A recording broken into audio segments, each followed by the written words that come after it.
Maintenant, je passe la parole à Alia. Alia, c'est une ancienne militante féministe qui va nous parler un peu de cet événement et aussi un peu ce qui se passe dans la société algérienne.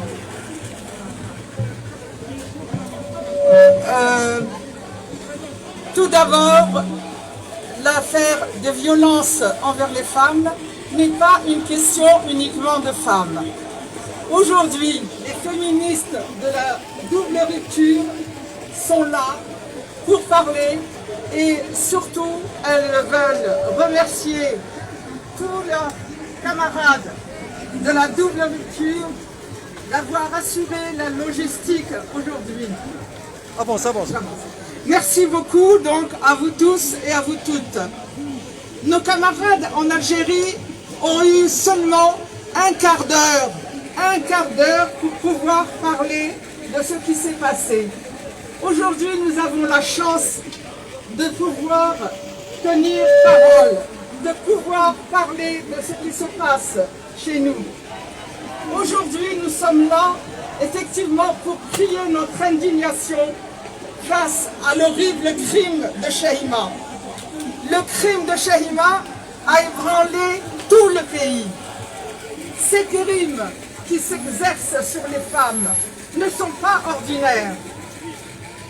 Et ces crimes dont les femmes sont victimes s'appellent des féminicides.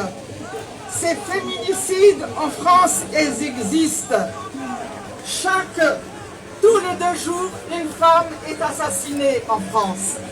Là, on le sait. Et encore, il faut en parler. Et avec Chahima, la parole, au moins, commence à se libérer. Il y a aussi Amira Mrabet, brûlée et tuée à Constantine. Razika, tuée et écrasée par son harceleur.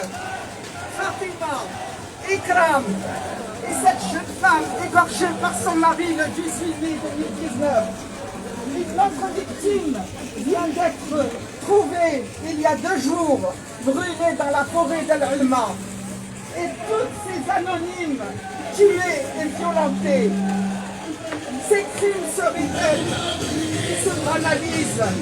Chahima a subi le viol de son professeur à 15 ans. Elle a porté plainte. Et on sait que ce n'est pas facile de porter plainte. On sait que c'est difficile d'aller braver la famille, d'aller à la police pour porter plainte.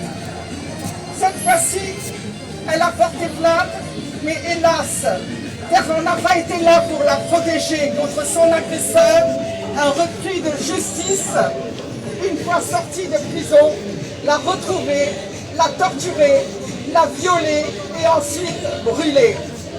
Si le violeur de Chahima avait été suivi à la sortie de la prison, et s'il avait été mis sous surveillance, peut-être que Chahima ne serait aujourd'hui en vie. Il faut absolument une mise sous surveillance avec bracelet électronique pour les prédateurs. Mais comment expliquer cette horreur? Sinon, par la frustration de ces hommes qui se voient attaqués dans leur virilité parce qu'une femme refuse leur avance. Il est important de remettre ces violences dans le processus de domination des hommes sur les femmes. Cette domination s'exerce au sein du couple, au sein de la famille. Cette domination a un nom, c'est le patriarcat. Cette violence est institutionnalisée par le code de la famille qui infériorise la femme.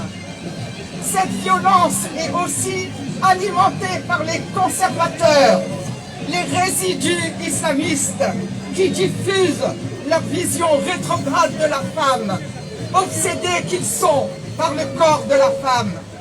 Il faut savoir que même les femmes qui portent le djilbab sont violées. Ça veut dire que ce n'est pas la tenue qui protège la femme. Mais ces crimes, il faut le rappeler, ne sont pas d'aujourd'hui. En 1989, au Mali, une femme seule, divorcée, sans emploi, est accusée de prostitution. Sa maison fut incendiée. Elle périt dans l'incendie avec son fils de 3 ans handicapé. Les criminels ont été arrêtés, 13 hommes. Ils n'ont pas nié leurs crimes, ils l'ont trouvé justifié. N'oublions pas non plus les descentes punitives à la suite de prêches dans les mosquées envers les femmes qu'on qualifie de mauvaises mœurs, tout simplement parce qu'elles travaillent et vivent seules. À Hassim Saoud, à Ouargla, à Tébessa en 2001. Si je rappelle ces événements, c'est parce que les mêmes causes produisent les mêmes effets. Ces crimes se répètent et se banalisent.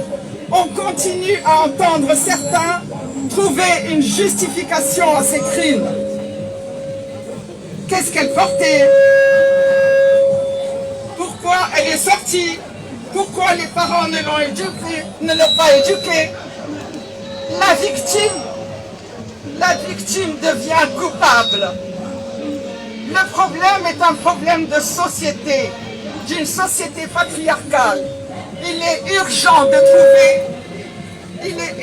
de travailler sur les mentalités, de faire évoluer les mentalités dès le plus jeune âge, par une éducation non sexiste et non violente. Il faut construire une vraie mixité dans les écoles, dans les universités, dans le travail, par une mixité où d'un côté nous avons les garçons et de l'autre les filles. Ce n'est pas ça qu'il faut. Il faut les mélanger. Il faut établir une relation saine afin que nos jeunes puissent vivre, apprendre à connaître sans tabou, à se connaître sans tabou. C'est le seul moyen d'éviter les frustrations. Nos jeunes ont besoin de liberté, besoin de vivre avec leur siècle et non au 7e siècle. Sur le plan sécuritaire, l'État est obligé de protéger la famille. Il doit garantir la protection des femmes et les enfants contre les violences. Il faut que les femmes qui osent franchir le pas et déposer plainte soient prises au sérieux. Il faut accompagner les victimes qui ne connaissent pas leurs droits. Elles sont victimes et non coupables. Il faut prévoir des centres d'accueil et une aide judiciaire gratuite. Les associations féminines en Algérie nous disent leur désarroi devant tant de détresse de femmes violentées. Il faut les moyens pour les associations. Enfin, pas de pardon aux violeurs. La peine de mort que la famille de Shaima, dont on comprend l'immense douleur et que d'autres réclament, n'est pas la solution.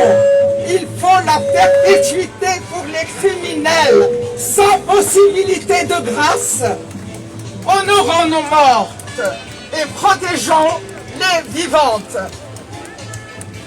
Rahna ghadibet li khawatna al-maqtoulat. Merci beaucoup pour votre attention.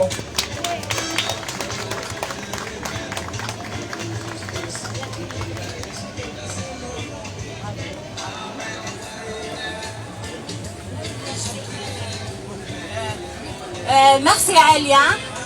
Maintenant, j'appelle Hanan de Lille, une militante féministe qui est venu nous soutenir et soutenir la famille de Shaima.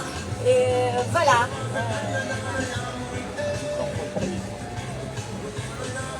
Bonjour. Oui. Shaima n'est pas un fait divers.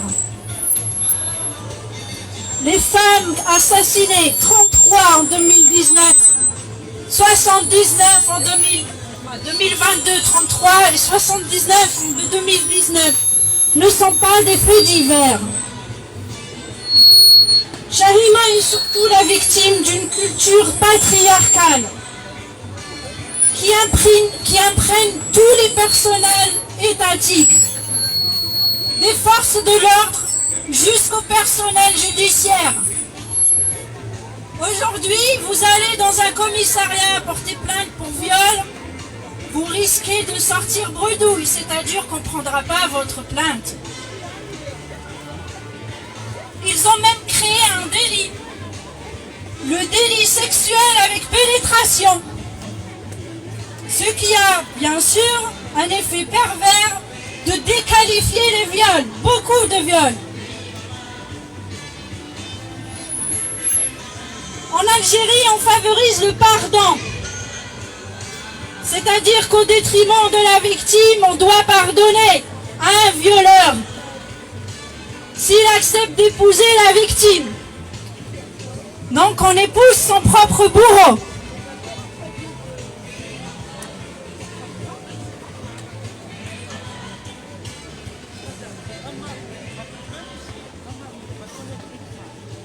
Shaima n'est pas un fait divers.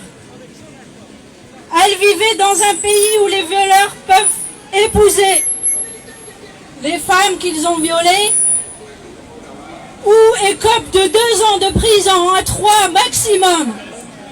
Alors que cette semaine, un homme a écopé de 10 ans de prison pour atteinte au principe de l'islam. Ces lois-là, elles existent depuis longtemps et rien n'a bougé. Parce qu'on a considéré ces femmes comme des faits divers. Il faut que ça cesse.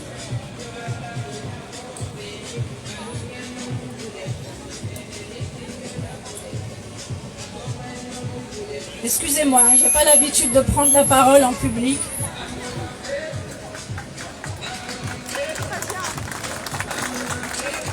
Aujourd'hui, on s'empresse de mettre ces femmes sur le banc des accusés. C'est leur faute. Eh bien, elles sont mal habillées. Pourtant, il y a à peine un mois, une avocate voilée a été égorgée, violée et égorgée. Est-ce que son voile l'a protégée? Non.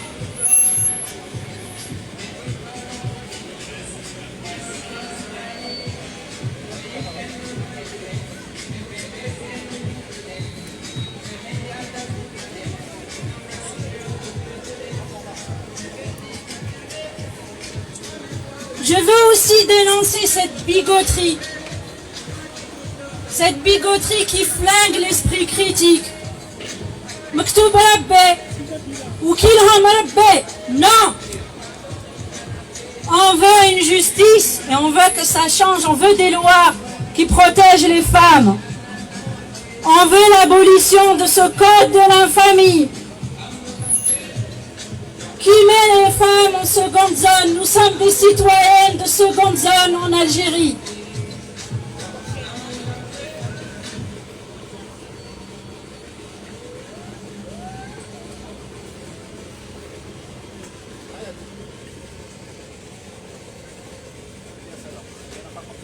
Tebboune est allé jusqu'à dire que ce phénomène était extérieur à l'Algérie.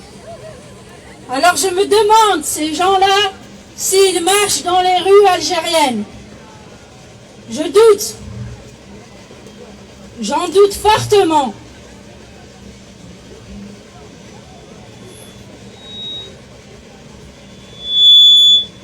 Donc Shaima n'est pas un fait divers. Aujourd'hui, il faut se pencher. Il faut donner les moyens. Il faut revoir les lois.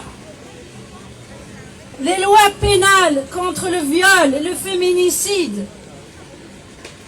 Il n'y a pas de foyer pour les femmes battues. Aujourd'hui, si une femme battue dépose plainte, elle retourne vivre avec celui qui l'agresse, qui la violente.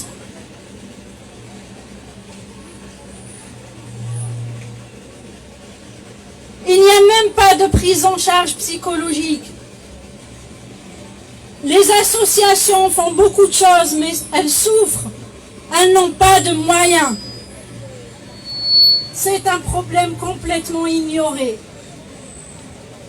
Ce n'est pas un fait divers. On est tous concernés, femmes et hommes. Merci.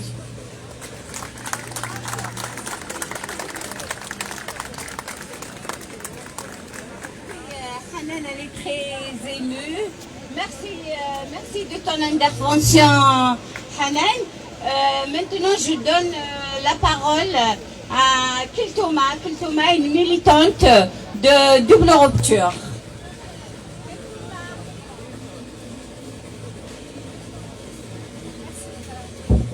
Regarde si le réglage est bon. Alors bonjour à tous, bonjour à toutes. Azul Flaoun, Azul Flaoun, Sakhir alaikum. Aujourd'hui, en fait, je voudrais partager un texte qui a été rédigé par un de nos membres de la double rupture. C'est un texte qui analyse assez bien la situation et la condition de la femme algérienne en Algérie. C'est bien, c'est bien. Voilà, c'est bon. Laisse, bouge pas.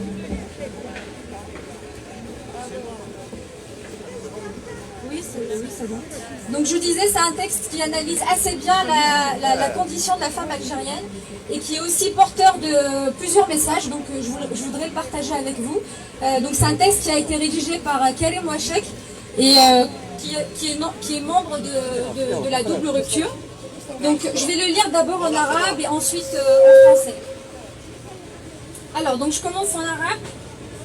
الذي قتل شيماء هو إنسان، لكن السبب العميق لمقتلها هو احتقار النساء. السبب العميق في احتقار النساء هو كلمات خياط وزيدان. السبب العميق في احتقار النساء هو نظرة بالعربي التي تكرم الأم، الأخت والزوجة وتلتزم الصمت على صفاتها الأخريات. الصمت الذي هو إنكار، لأن الإنكار استتار أمام العقل لا يدركه إلا بالتحليل. فلنحلل. إنكار المرأة، الإنسان، الشخص، الفرد، الضمير والذات، أي الحرة أفلحت أم أساءت كما هو حال الرجل. ننكر الذات لنكرم المرأة الوسيلة، نكرم الزوجة والأم، نكرم وسيلة جنسية، وسيلة تكاثرية، وسيلة التكلف بأشغال الدار، ووسيلة تغذية الصغار. وبذلك نجعل بقيمة المرأة قيمة وظيفية محضة وتختزل قيمتها الوجودية لتصبح كائن لا وجود له. كائن يعدم كيانه